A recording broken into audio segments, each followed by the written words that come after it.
Assalomu alaykum. Bugungi suhbatimiz ayollar nimadan aziyat chekadi, nimadan qiynaladi?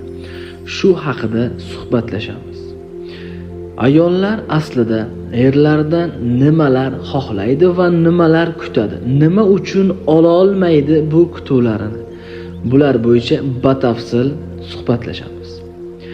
Ayollar ichki og'riqlari tufayli, ya'ni yoshlik travmalari tufayli qadrlanishni, e'tibor olishni, shirin so'z olishni, tushunilishni, eshitilishni xohlaydi.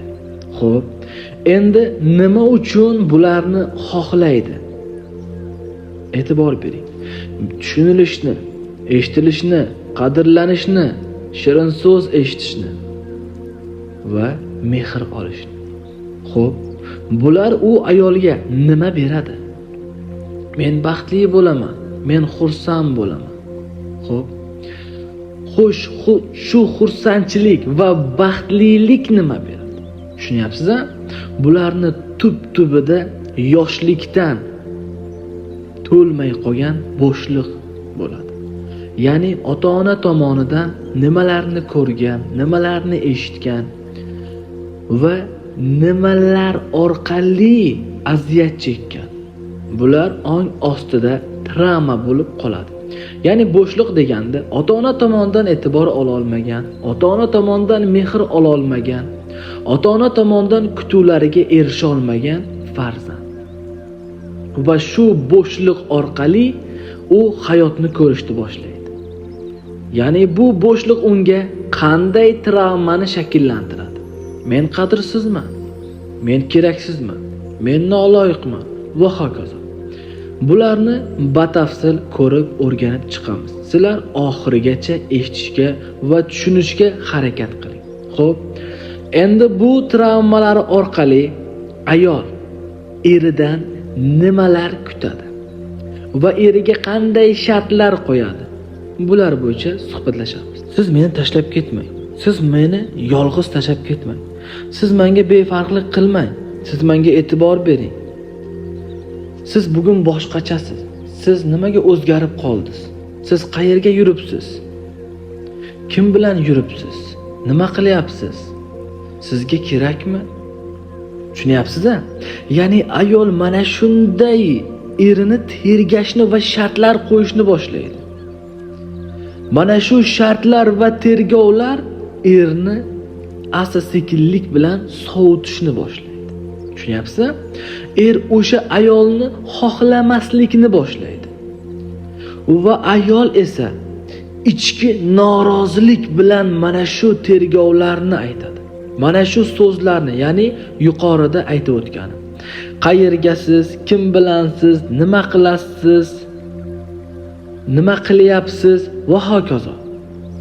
Bu so'zlar ko'pchilikka tanish.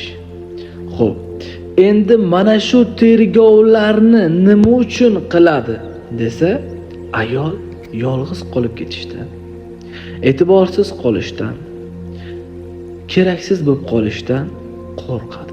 Shu qo'rquvlar uchun erini tergab va doim eriga shartlar qo'yishni boshlaydi. Xo'p, endi mana shu tergov orqali eridan norozilik oladi. Eri uni shartlarini bajarmaydi. Eri ham unga qarshilik bildirishni boshlaydi. Va bu qarshiliklar ayolning ichida yana ichki norozilik, nafratni shakllantiradi. Ich-ichidan eridan norozi, ich-ichidan eriga nisbatan nafratni o'tkazishni boshlaydi. Va bu nafrat tashqarida aks ettirib berishni boshlaydi.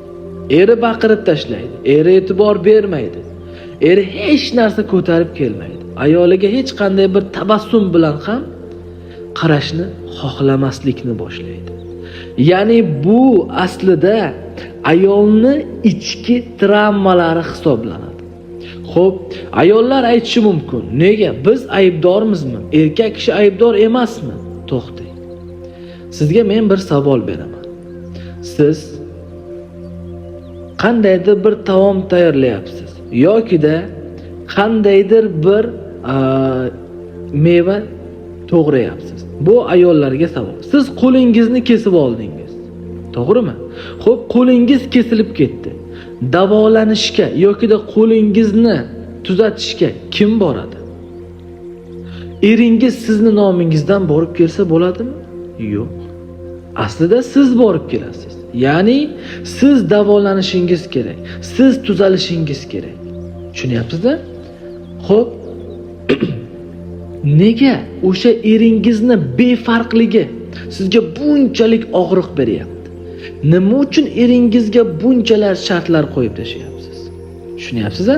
Siz misol uchun eringizga shartsiz ravishda, ya'ni menga e'tibor berish kerak, menga shirin so'z aytish kerak, men shuning uchun qilaman emas, balki shunchaki shartsiz ravishda eringizni qadrlashga, eringizga shirin so'z aytishga yoki da eringizga ishonch berishga harakat qilmaysiz. Yo'q, aslida o'zingizni shartlaringiz bilan yashashda davom etasiz. Va bu shartlaringiz orqali siz doim ichki psixologik holatlaringizni ko'rsatishni boshlaysiz. Qavoq qilib, g'azablanib, e'tibor qilmay, mana shular orqali eringizdan norozi bo'lishni boshlaysiz. Va bular tashqarida namoyon bo'lishni boshlaydi. Bularni eng og'ir holatlari erkak kishi xiyonat qilishgacha boradi. Ya'ni boshqa ayolni topishga harakat qiladi. Nima uchun? Xo'p, u ayoldan nima oladi? E'tibor bering, ba'zi birlar gulday xotinini tashlab boshqa birov bilan yuribdi deydi. Xo'p, u ikkisini farqi nimada? O'sha o'zini ayolidan xunukroq bo'lsa ham o'sha ayolga talpinadi. Nima uchun? Nima uchun? Chunki o'zini ayoli o'zidan bezyapti. Har kun tergovlari, shartlari orqali, ichki noroziliklari orqali erni o'zidan uzoqlashtiradi. Bu sabablari. Men sizga mana shu holatlarni sabablarini tushuntirib o'tyapman. Xo'p, lekin aslida bunga o'sha ayolga e'tibor bermaydigan, mehr bermaydigan nima uchun hayotiga kirib keldi? Bu qanday sinov u ayolni hayotiga? Tushunyapsan? Sinov deganda men sizlarga hozir buni chuqurroq tushuntirib berishga harakat qilaman. Ya'ni sizning ichingizda haqiqatlaringiz bor. Men qadrsizman, men noloyiqman, meni keragim yo'q, men ojizman degan ishonch tasdiqlari bilan yashayapsiz. Xo'p, mana shu tasdiq tashqarida nima ko'rinishda bo'ladi? Sizni hech kim mensimaydi, sizni qadrlamaydi, sizga e'tibor bermaydi, sizni qo'llab-quvvatlamaydi. Ya'ni sizning ishonchingiz tashqarida o'z tasdig'ini topadi. Tushunyapsizmi? Xo'p, mana shu og'riq va travmalardan qutulsangizgina tashqi vaziyat o'zgarishni boshlaydi. Bu uchun boshqalarni ayblash kerak emas, yoki da o'zingizni ayblashingiz ham kerak emas. Shunchaki siz noto'g'ri tushuncha, noto'g'ri xulosalar va ishonchlar bilan hayot kechiryapsiz degan. Mana shu noto'g'ri xulosa va noto'g'ri ishonchlarni to'g'ri tomonga o'zgartirib chiqilsa, shundagina tashqi muhit va vaziyatlar o'zgarishni boshlaydi. Agarda yo'q, men o'zgarishni xohlamayman, kerak bo'lsa ular o'zgarsin deb norozi bo'lib yursangiz, sizni hayotingizda mana shunday norozi qiladigan insonlar ko'payib kelaveradi.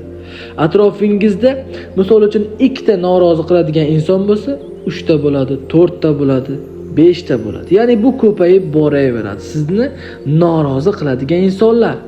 Chunki siz hayotingizda kelayotgan imtihondan o'tmayapsiz, undan norozi bo'lyapsiz, undan shikoyat qilyapsiz. Shikoyatlar orqali, norozi bo'lish orqali imtihondan o'tib bo'lmaydi. Uni anglash, tushunish orqali o'tiladi. Agarda men o'zimni o'zgartiraman, men o'z ustimda ishlayman deydigan bo'lsangiz, izohlarda o'z fikringizni yozib qoldiring.